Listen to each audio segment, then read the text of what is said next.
In July of 2007, 3 UC Santa Cruz students traveled to the West African country of Ghana.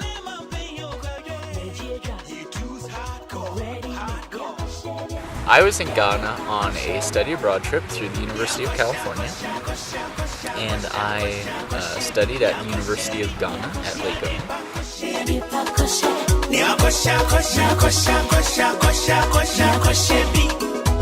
In Ghana, I was working at a Liberian refugee camp for primarily Liberian and Ivorian refugees, and I was doing some volunteer work there for about 3.5 months. I've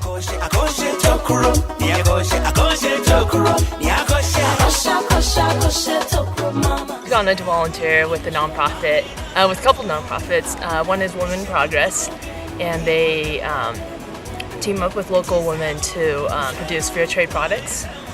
And my other nonprofit that I was working with was Kiva.org. It's a San Francisco-based microfinancing company or nonprofit.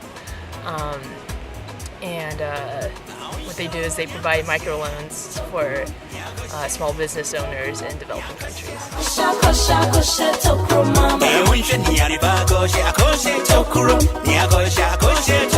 We decided to go on a trip of some kind, and we'd already done a tour, a whirlwind tour of the country on, sort of public transportation. On what are called trotros, little minivans that are licensed by the government. And we decided, hey, that was kind of, that's one way to see the country, because you go from place to place, point A to point B, point B to point C, and you really get to experience a lot of time in point A, a lot of time in point B, a lot of time in point C. But the problem is you miss all the space in between. Before I left, I was commuting on my bike primarily. I just thought it was a good way to travel, and especially if you're going to a different country, it's just a nice way to see the country, take it slowly, but not too slow, not like walking slow, where you'll never get anywhere, but fast enough where you'll get to destinations, but still be able to see the country and see a lot of places that tourists don't often go to. The main reason I wanted to go on a bike trip was to get out of a trotro. Trotros are incredibly small and cramped, as you can see. I've had people fall asleep on me in trotros, and they frequently carry animals. Live animals inside, but also animals on top. And there aren't many alternative forms of transportation.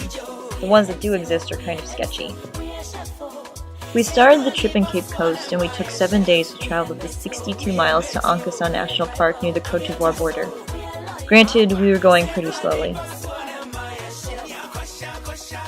Cape Coast is primarily known for Cape Coast Castle and for its seaport, but for us it was an opportunity to buy bicycles.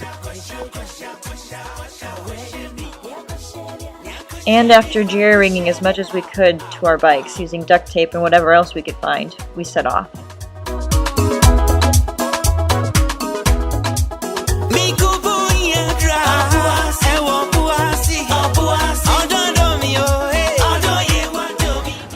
Ghanaians are known for being hospitable, very friendly in interactions. Sometimes that friendliness is sort of, like the friendliness of a used car salesman. They're trying to get something in some way. Sometimes, more often than not, it's truly legitimate, and they're, just happy and excited to see you and ready to hang out with you and interact with you and just sort of curious.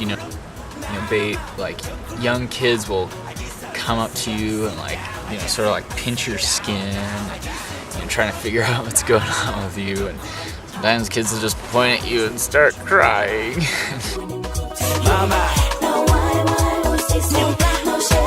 There's this one time we were biking down on the main road near the cars and stuff, and we were taking a water break, and all of a sudden we hear a loud celebration coming by, and it just got closer and closer. It's a truck full of guys, just literally full of guys, and they stopped in front of us or next to us, and they all hopped out and started dancing and singing. Definitely cheered me up a little bit, and then we asked them what it was, and they told us that they were celebrating a funeral. So yeah, that was a fun experience. So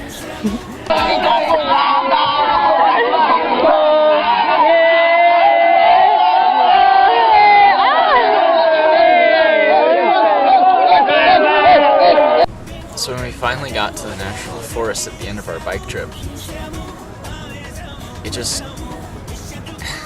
it looked really weird. It looked like they'd started a really cool project there, you know, like 5 years prior, and then they didn't do anything since then.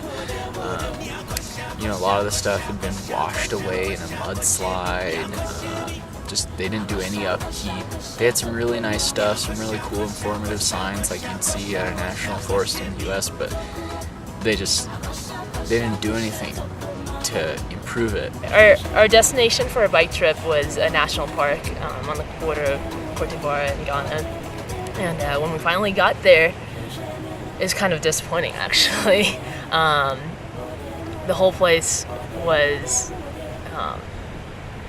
pretty much demolished. I caught sight of this guy. He was in his tank top, shorts, flip-flops, and hanging up Christmas ornaments on the trees around his hostel, his place.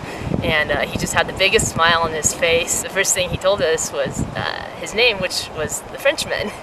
And that's apparently what he's known around there, and he's a pretty famous guy apparently. But it was great. He gave us a room to stay in, and he made us a great big meal for dinner, which is always good at the end of a bike trip. He had jollof rice and a specialty meat that Anita and John requested, who were before this trip a vegetarian. He had this farm on the side of the hostel, just with, you know, some guinea pigs, some rabbits, which the Frenchman recommended, so John and Anita requested, and yeah, he just grabbed a rabbit out of his cage and made it fresh.